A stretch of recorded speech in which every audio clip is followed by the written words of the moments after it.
এই শাকটো চিনি পাইনে আপোনালোকে? আমি জাৰি পাত বুলি কওঁ আৰু এই পাতেৰে আজি মই চিকেন চুপ বনাম। আৰু এই পাতটো বহুত শৰীৰৰ কাৰণে উপকাৰী হয় আচলতে, যেতিয়া চৰ্দি জ্বৰ বা কাহ তেনেকুৱা ধৰণৰ হয় আৰু কেতিয়াবা চৰ্দি লাগিলে খাবলৈ মন নাযায়, ৰুচি নাথাকে, তেতিয়া এই পাতেৰে চুপ বনাই খালে একেবাৰে শৰীৰটো পাতল লাগি যায় আৰু খোৱাৰ ৰুচিটোও আহি যায়।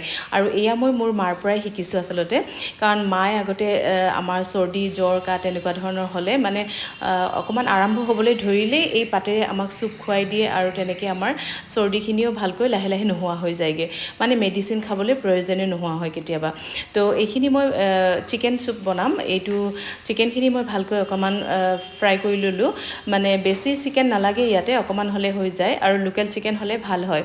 তো এই পাতখিনি মই ইয়াতে চিকেনৰ লগত অকণমান সময় ভাজি লৈছোঁ, তাতে দিছোঁ গোলমৰিচ, মানে জালুকৰ গুড়ি অকণমান আৰু আদা তেনেকৈ দি মেলি এইখিনি ভালকৈ ভাজি লৈছিলোঁ। তাৰপিছত এয়া পানী দি মেলি এইখিনি ভালকৈ উতলিবলৈ দিছোঁ। আৰু এয়া বেছিকৈ পানী দিব লাগিব, যিহেতু চুপ বনাম, সেই চিকেনৰ ৰসখিনি ওলালৈ বহু সময় উতলাব লাগিব। আৰু ইয়াতে মই দি দিছিলোঁ গোটা নহৰু কেইটামান। তো এনেকৈ এয়া প্ৰায় মোৰ হৈয়ে গৈছে। আপোনালোকে কেতিয়াবা চৰ্দি জ্বৰ হ'লে ট্ৰাই কৰি চাবচোন এবাৰ। আজিলৈ আহিছোঁ, পুনৰ লগ পাম।